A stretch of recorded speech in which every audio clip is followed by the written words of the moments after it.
Super set ಹೇಗ್ ಮಾಡೋದು ಅಂತ ತಿಳಿಸ್ಕೊಡ್ತೀನಿ. 2 ವೇರಿಯೇಷನ್ಸ್ ಬ್ಯಾಕ್ ಟು ಬ್ಯಾಕ್ ಮಾಡೋದೇ super sets. First chest press 1 2 3 4 5 6 15 ಮಾಡಬೇಕು.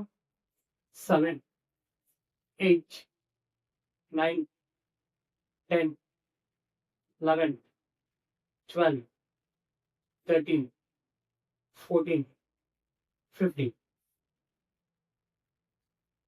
ಮತ್ತೆ ವಿತೌಟ್ ರೆಸ್ಟ್ ಇನ್ನೊಂದು ಎಕ್ಸರ್ಸೈಸ್, ಇನ್ನೊಂದು variation flies, chest dumbbell flies 1 2 3 4 5 6